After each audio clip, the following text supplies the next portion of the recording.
राजकुमारी मोहिनी की खूबसूरती की हर जगह चर्चा थी। सुनहरी आंखें, तीखे नयन, दूध सी गोरी काया, लंबे लंबे काले काले बाल सुंदरता में चार चांद लगा रहे थे। एक बार की बात है, राजकुमारी अपनी कुछ सहेलियों के साथ बगीचे में टहल रही थी। तभी अचानक खड़े खड़े चक्कर आ गए और राजकुमारी नीचे जमीन पर गिर पड़ी और बेहोश हो गई। वैद्यराज ने हर प्रकार से मोहिनी का इलाज किया पर राजकुमारी को होश नहीं आ रहा था। राजा अपनी इकलौती बेटी को बहुत चाहते थे। उस देश के उज्जैन नामक गांव में इंद्र और चांद नाम के दो भाई रहते थे। इंद्र बहुत ही चुस्त और मेहनतू था, जबकि चांद अव्वल नंबर का आलसी था। सारा दिन खाली पड़ा बांसुरी बजाया करता था। इंद्र सुबह उठ पिताजी के साथ खेत में जाता, हल चलाता और अन्य कामों में हाथ बटाता। एक दिन इंद्र ने कुछ तोतों को मनुष्य की भाषा में बात करते सुना। एक तोता बोला, यहाँ के राजा की राजकुमारी अपना होश खो बैठी है, क्या कोई इलाज है? क्यों नहीं? उत्तर दिशा की ओर पहाड़ी पर सुनहरे फलों वाला पेड़ है, वहां से अगर कोई फल तोड़कर उसका रस राजकुमारी को पिलाए तो राजकुमारी ठीक हो सकती है।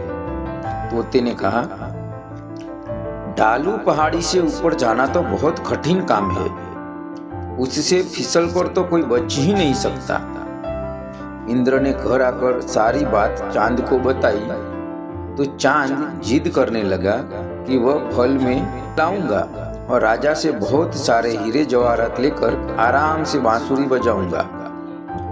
फिर चांद अपने घर से चल दिया।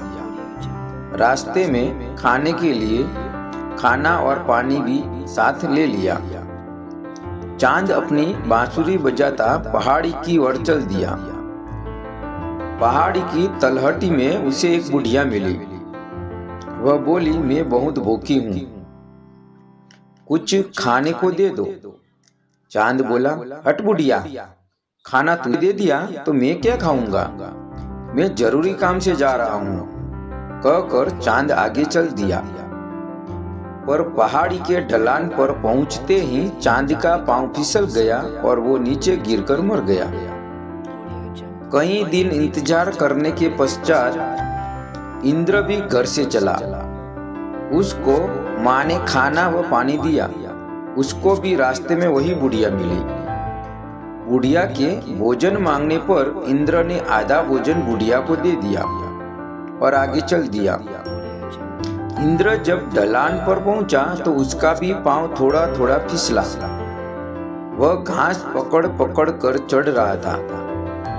तभी उसे दो तोते दिखाई दिए और उनमें एक एक तड़प कर उनके आगे गिर गया। इंद्र को चढ़ते चढ़ते प्यास भी बहुत लगी थी। उसके पास पानी भी थोड़ा ही बचा था। फिर भी उसने तोते की चोंच में पानी डाल दिया। पानी डालते ही अचानक तोता उड़ गया। तभी उसके पैर फिसलना रुक गया। फिर इंद्र तेजी से ऊपर पहुंचा और सुनहरे पेड़ तक पहुंच गया। उसने पेड़ से एक फल तोड़ लिया। फल तोड़ते ही उसमें जादुई शक्ति आ गई। उसने अपनी आंखें बंद कर ली और जब आंखें खोली तो उसने खुद को पहाड़ी से नीचे पाया। तब वही बुढ़िया उसके सामने खड़ी मुस्कुरा रही थी। वह फल लेकर राजा के पास पहुंचा और राजा की आज्ञा लेकर उसने उस फल का रस निकालकर मोहिनी के मुंह में डाल दिया। रस मुंह में पड़ते ही राजकुमारी मोहिनी ने आंखें खोली और कहने लगी, हे राजकुमार, तुम कौन हो? इंद्र बोला, मैं कोई राजकुमार नहीं, एक गरीब किसान का लड़का हूँ। तभी वहां राजा के कुछ सिपाही आ जाते हैं और राजा उस लड़के से कहने लगा, आज से तुम राजकुमार ही हो। तुमने मेरी बेटी की जिंदगी बचाई है। तुम जो चाहो मांग सकते हो। बताओ, तुम्हें क्या इनाम चाहिए? इंद्र बोला, मुझे ज्यादा कुछ नहीं चाहिए, मेरे पास थोड़ी ही जमीन है, उससे मेरे परिवार का गुजारा नहीं होता। आप मुझे थोड़ी ज्यादा जमीन दिलवा दे जिस पर मैं खेती करके अपने परिवार का गुजारा कर सकूं। राजा बोला, सचमुच तुम बहुत मेहनती और ईमानदार हो, तभी तुमने इतना छोटा इनाम मांगा है। हम तुम्हारा विवाह मोहिनी राजकुमारी से करवा के तुम्हारा राज तिलक करना चाहते हैं। इंद्र बोला, पहले मैं अपने माता पिता की आज्ञा लेना अपना फर्ज समझता हूँ। इंद्र की इस मातृ पितृ भक्ति देखकर राजा गदगद हो गया और बोला, तुम्हारे माता पिता से विवाह की आज्ञा हम स्वयं ही प्राप्त करेंगे। सच में तुम्हारे माता पिता धन्य है जो उन्होंने तुम्हारे जैसा होनहार और मेहनती पुत्र पाया है।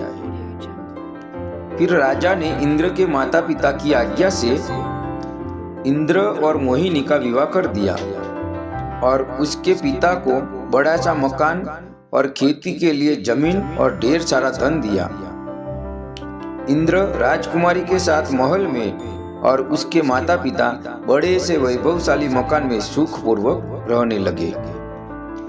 आशा करता हूँ आपको ये कहानी अच्छी लगी होगी। कहानी अच्छी लगी हो तो कहानी को लाइक कीजिए। चैनल पर नए हैं तो चैनल को सब्सक्राइब करना कभी ना भूलिएगा। कहानी सुनने के लिए धन्यवाद।